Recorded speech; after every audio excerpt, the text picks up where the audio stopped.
À quel moment faut-il passer par un courtier en prêt immobilier pour trouver un financement? Comment ça se passe? Quels sont les avantages, les inconvénients et surtout les précautions à prendre? Je vais t'expliquer tout ça dans cette vidéo, mais avant ça, n'oublie pas de t'abonner à la chaîne et d'activer les notifications pour recevoir toutes mes nouveautés. C'est parti!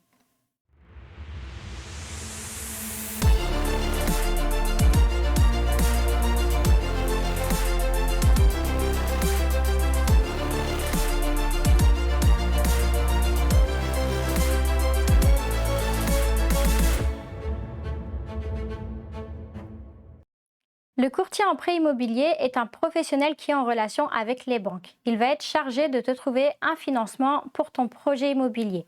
Il est capable de monter ton dossier comme un banquier. Donc, comme je le dis tout le temps, quand on dépose sa recherche de financement à la banque, il faut que le dossier soit déjà prêt. Il faut qu'il soit parfaitement monté comme le banquier aime. Ça va t'aider à obtenir ton financement. Ça va mettre plus de chances de ton côté. Si tu ne sais pas le faire ou si tu habites loin par exemple ou si tu as un problème avec la langue française, si tu ne maîtrises pas bien le français, il y a énormément d'arguments qui peuvent t'amener à choisir un courtier pour t'accompagner dans ta recherche de financement. Tout le monde peut accéder au courtier, il n'y a aucune condition. Par contre, ce qu'il faut savoir, c'est qu'aujourd'hui, un courtier en prêt immobilier, c'est un peu comme un agent commercial en immobilier. Tout le monde peut être courtier et il n'y a pas forcément de formation obligatoire à suivre pour pouvoir exercer ce métier.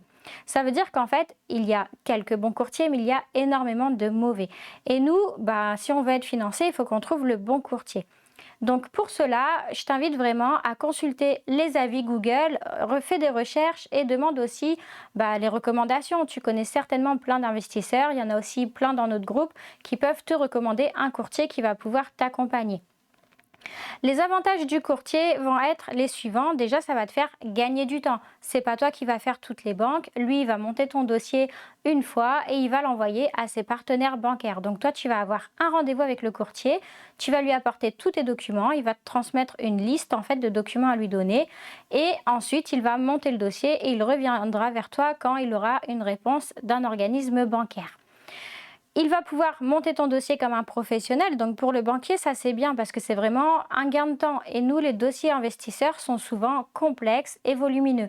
Donc les banquiers n'aiment franchement pas travailler sur nos dossiers. Si ton dossier arrive déjà tout prêt à la banque et que le banquier n'a plus qu'à saisir les données, ça va être beaucoup plus facile de t'accorder un financement et le banquier va y être plus favorable. Le courtier connaît ses partenaires bancaires, donc il sait où il va présenter ton dossier. Ça ne sert à rien de faire toutes les banques s'il sait pertinemment que la banque ne suivra pas. Il a l'habitude de travailler avec ses banques et il les connaît. Là, on parle des bons courtiers. Maintenant, il y a aussi des inconvénients à passer par un courtier pour ta recherche de financement. Le premier inconvénient, en fait, c'est que c'est un service payant. Généralement, le courtier prend 1 ou 2% du montant emprunté.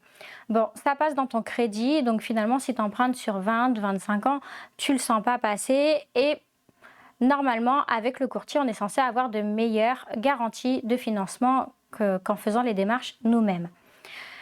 Attention, néanmoins, les courtiers, la majorité n'ont pas de connaissances des investisseurs. Ça veut dire qu'en fait, c'est comme le banquier. Quand le dossier arrive sur leur bureau, finalement, ils sont rémunérés de la même façon que pour un dossier standard, que pour un primo-accédant qui va acheter sa maison. Donc, beaucoup de courtiers ne vont pas vouloir s'embêter avec les dossiers des investisseurs. Et de ce fait, tu peux avoir des problèmes. J'ai déjà vu plusieurs fois sur des groupes Facebook des gens qui se plaignent. En fait, ils ont signé un compromis de vente. Il y a des dates butoirs sur les compromis où tu dois avoir fait tes demandes de prêt. Et quand on arrive à la date butoir, les gens s'aperçoivent que le courtier n'a pas déposé le dossier en banque. En fait, le courtier n'a pas fait le boulot, quoi. Il n'a pas fait son travail.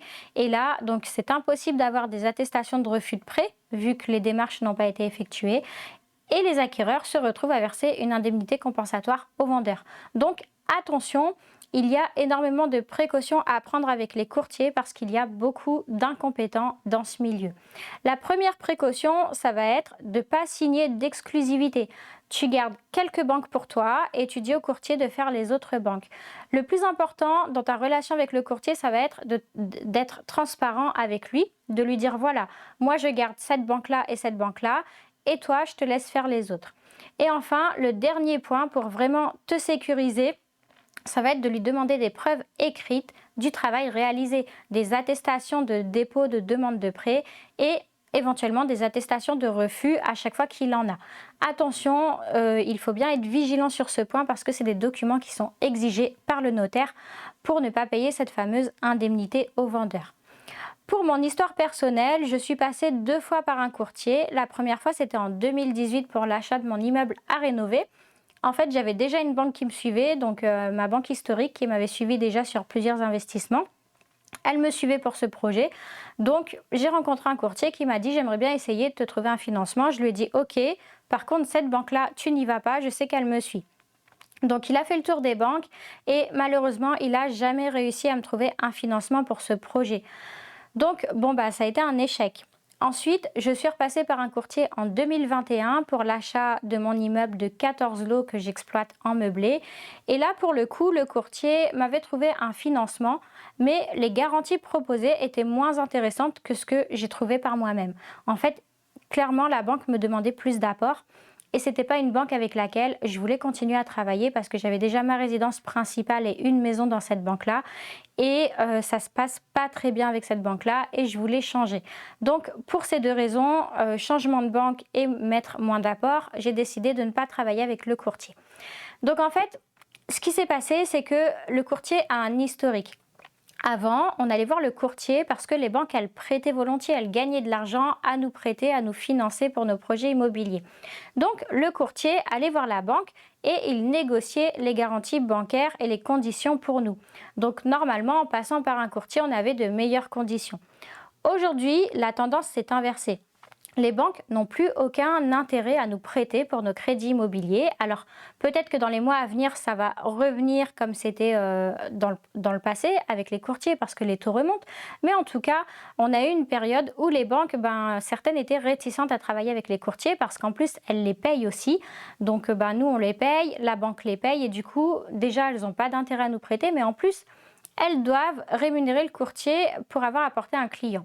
Donc, certaines banques ont fermé les vannes aux courtiers et en plus maintenant, généralement quand on passe par un courtier en prêt immobilier, les conditions bancaires qu'on trouve sont moins bonnes que celles qu'on va trouver par nous-mêmes. En conclusion, ça peut être utile d'avoir un courtier si tu ne sais pas monter ton dossier bancaire.